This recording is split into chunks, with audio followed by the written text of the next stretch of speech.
Where should I start reading Spider-Man? What is the best Spider-Man comic book? Is Marmite really that bad?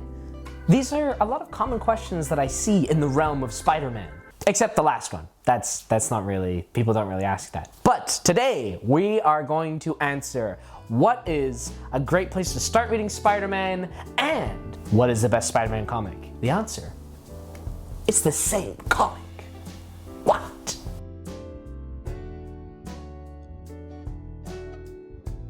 Kia ora, everybody. Welcome to the House of Comics. My name is Adam Pereira, and today we're going to be taking a look at what I think is one of the best Spider-Man comic books, if not the best of all time, and that is Ultimate Spider-Man by Brian Michael Bendis and Mark Bagley. Alright, I gotta get a little disclaimer out of the way. The video might be a little bit biased because I grew up on this series. My mom would take me to the library, she'd do her work, I'd read comics. It was a good deal, we negotiated it. You know, 3-year-old Adam, he's a ball buster. I would read the comic books and I loved it. I didn't even care what order it was, I just read what they had. Volume 14, it doesn't matter if it was volume 14. I can't even count that high, I'm like 4, you know? So I love the series, I grew up on the series, but I might be a little bit biased as to how good it is. I might have a little bit of those nostalgia goggles on. However, I still think that this is absolutely an amazing series. So let's jump into it. So where to start with this thing? I mean, it's an epic, awesome 200-issue long run. Where do we even begin? First, a little bit of background. Ultimate Spider-Man is a series that started in the year 2000, written by Brian Michael Bendis with art by Mark Bagley. Now, Brian Michael Bendis is this huge name in the comic book industry because he is a titan. He has done these amazing, fantastic, seminal runs on Spider-Man, with Ultimate Spider-Man, on Daredevil. I can do it, I gotta do a video on Daredevil. The number of great writers on that is mind-blowing. But a video for another day. He's also revitalized and even invented characters like Luke Cage, Jessica Jones, and the more popular than ever, Miles Morales. So when this guy is writing and he's hitting it, he's putting out some of the best comic books that Marvel has ever seen with his unique writing style that just suits this book down to the ground. It suits Ultimate Spider-Man and the whole teenage vibe perfectly. Now he's over at DC, he's currently writing Superman and some other things. Maybe we'll see him on Batman. I would love to see that after his Daredevil run. The artist, Mark Bagley, is a Spider-Man legend. And I mean, come on, look at that. Look at that. Tell me that's not like amazing artwork right there. He's got this really awesome modern style. He gave Spider-Man more bug-like poses and everything. He was originally an artist for Spider-Man in the 90s, you know, when they had the Dark Ages. We call it the Dark Ages for comic books. He kept doing a bunch of stupid stunts and just these really like gimmicky kind of stories. Spider-Man had this whole like clone saga. Amidst it all, there was a little diamond in the rough, little ray of sunshine that was Mark Bagley's art. He's since gone on to do Spider-Man Life Story with Chip Zdarsky very recently, which if you haven't read that is also a fantastic read. Probably one of my favorite books of last year, but yeah, Mark Bagley, Spidey legend, man. Alright, so now we have a little bit of backstory, but what about the whole Ultimate Spider-Man thing? What's that about? Basically, Ultimate Spider-Man is set in the Ultimate Universe, which is a different universe than your sort of main universe, with your main Spider-Man. That universe is called 616. Okay, so Adam, hold on. There's 2 universes. It's getting out of hand. I need someone with a whiteboard to like draw it and explain it to me to the stupider characters in the show so that I can actually understand the whole plot. Well, let me simplify it down for you. Basically, Ultimate Universe is there because the writers of Marvel and the editors at Marvel wanted a way to tell new stories. They wanted a way to tell modern stories, and they didn't want to have, 40 years worth of baggage of history. They want to tell something new and something that is accessible to new readers. So the cool thing about the Ultimate Universe is if you've never read a comic book, you can just jump right in at issue 1 of whatever series you want to read. Say it's Ultimate Fantastic Four or Ultimate Spider-Man, and you can start reading. You don't have to have read a comic book before or seen a movie or anything. There's no history required or needed. So, is the Ultimate Universe good? Are the comics good? Yeah, it depends, yeah. The results are a bit of a mixed bag. Some cases you got some pretty awesome stuff like this, but you do get some things which are definitely a bit polarizing. You have Ultimate Universe Captain America, he's just a jerk, man. He's not nice. The important thing for you to know is that Ultimate Spider-Man does not need any previous reading. And if you're reading it and you're going, hang on, that's different from the movies or this thing that I heard or saw or whatever, just know it's in the Ultimate Universe, it's playing by its own rules. You don't need to know anything, just enjoy it for what it is. Okay, so you've mentioned it's good, Adam, but come on, how good is Ultimate Spider-Man? Guys, it's really freaking good. The story follows Spidey in high school, and it's got all of the classic Spidey stuff, but with a modern day twist. It's a bit more relatable. And I'm talking as far as like classic Spidey stuff, like him meeting MJ and them, you know, kind of dating and things like that. You've got the Green Goblin, you've got Venom, you've got Doc Ock, you've got Nick Fury. It's also connected with the wider Marvel universe, and you get to see what Spider-Man and a teenage Spider-Man's place is like in this universe. Very similar to the MCU Spider-Man, the Tom Holland Spider-Man. And I think that's because so much of that Spider-Man is inspired off of the Ultimate Spider-Man, which is awesome.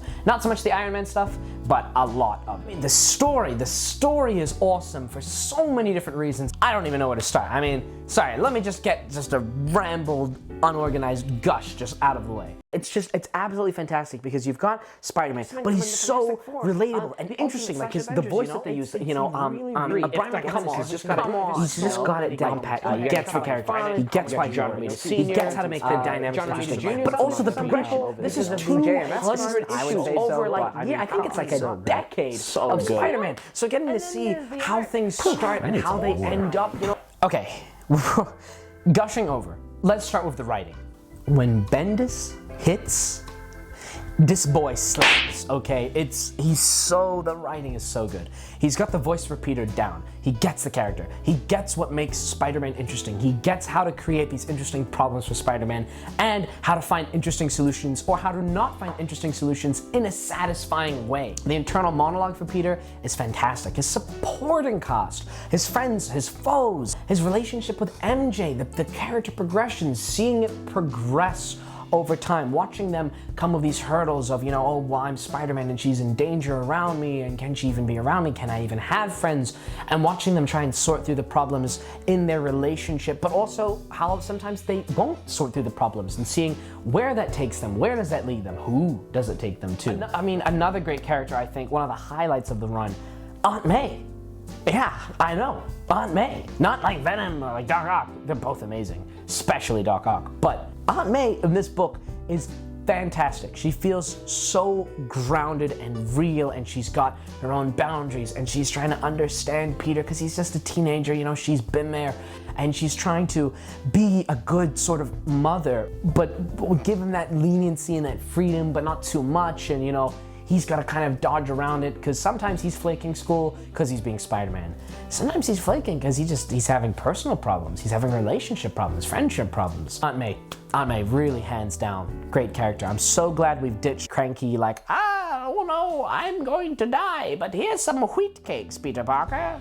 You know, that kind of Aunt May, and gone to this younger, more grounded, more realistic Aunt May. So there's this real dichotomy in this mix. Bendis understands how to make the Peter Parker Spider-Man problems merge and how that creates such awesome, interesting conflict. Not to mention that the actual writing of the comic is so good, it's encapsulating. Now, I have no idea what it is like to snort cocaine, but I'm assuming this has got to be pretty close, because man, this thing is good. I'll flick through just to kind of get an idea of like, oh, what should I talk about for the video? Boom, I've read the whole volume. I read another volume. I've read 3 volumes. Oh, there goes my Sunday, right? It's good. It's really freaking good, man. Seeing Spider-Man in the wider context of the Marvel Universe as well. You know, how he looks up to Captain America and Iron Man and he idolizes them so much, but they sort of look down on, what is this kid doing? This is, superheroing is for the grown-ups. Okay, so there's a lot to gush about with the writing. There's so much. The closing point as far as the writing is, it's great if you're a big fan of just good stories, if you're a fan of Spider-Man, if you're a fan of just doing something, go do this, go read this, right? If you like breathing, you can breathe while you read this. It's so good. I would highly recommend just for the writing alone. But there's so much to also gush about with the art. Mark Bagley is a Spider-Man legend in my books. He's got to be like top 5, top 3 Spider-Man artists. I love the bigger eyes. I love the bug-like poses. I love the coloring and the inking as well. Fantastic job. The images pop, the use of paneling, positions, the different character designs, the more bug-like that he's got Spider-Man, it looks really, really good. And you can see some of the influences, you know, Todd McFarlane and whatnot. But it elevates this comic. So not only is it a joy to read, it's amazing to just look at, you know? It's a fantastic comic book. So, I mean, to kind of sum up the art, in this case, I think the art is so awesome, there isn't as much to say just because the art speaks for itself. You know? Summing it all up, this kind of big gush session, right? Ultimate Spider-Man, so good. The comic is fantastic. The story, intriguing, interesting, it sucks you in. Character dynamics are great. The different takes on them, MJ, Aunt May in particular, going away from old croaky Aunt May. The art, beautiful. The coloring, the inking, the images pop, the different character design. It's a fantastic story, and it is new reader friendly. So, to answer the question posed at the start of the video, if you're looking to start reading Spider-Man, you've never read a comic book before, or if you have read comics and you want to read some of the best Spider-Man comics, this is the place to go. Ultimate Spider-Man. Start at issue 1, all the way up to issue 200, and after issue 200, you've got Miles Morales as well, which is pretty sweet. The story doesn't end with issue 200. You can actually keep going and read about Miles Morales, which is pretty awesome. So it's a great comic book. I would highly recommend reading it. I think once you read it and you know, come back to this video and watch what I've said, I think you'll agree, you know? I really do. Maybe I got the nostalgia goggles on, but it's a pretty sweet comic book. So give it a shot. Give it a shot. All right, a lot of gushing. I know, it's a good comic. But if you did like the video, if you did enjoy yourself, you did have a good time, there is a like button. It's down there, and it's not blue, and it's not pointing up. So, you know, why not? Just click it, just make it blue, make it point up. There's also a big red subscribe button. It's pretty fun to click, you know, it's free, why not? Give it a click. You'll probably get addicted to clicking things at that point, so don't worry, I got you sorted. There's a bell, click the bell to ring the bell, and get notified when I upload a new video. And without further ado, here's the bloopers.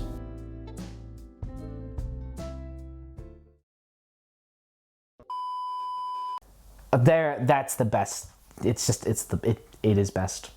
It best. You know what? Maybe the video should just be me just going, Spider-Man, eat best. Hello, future me watching this. Are you liking the bloopers? Let's hope so. Nice casual starts. Should I go with this? A little bit of that? Where should I start reading Spider-Man? He's a thief! He's a menace to the entire city! Yeah, I'm gonna take my horse to the old town road. I'm gonna... Brian Michaels... Nope, that's a flub. Brian Michaels Bagley. Ride till I can't no more. I think people are gonna see these videos and I'm gonna have like people in white coats arriving at the doors, like knocking like, we watched your YouTube channel. Oh, what'd you think? You're insane. Come to this mental hospital. Well, I am an actor. Oh God. I see my chest hair showing. Oh no, YouTube is for kids. I can't let people see that. Bagley or Bagley? I'm gonna switch between Bagley and Bagley so many times in this video. People are gonna be like, is it Bagley or is it Bagley? I don't know. I don't know. I got the horses in the back, more like an attack. Wrangler on my booty. What an idiot.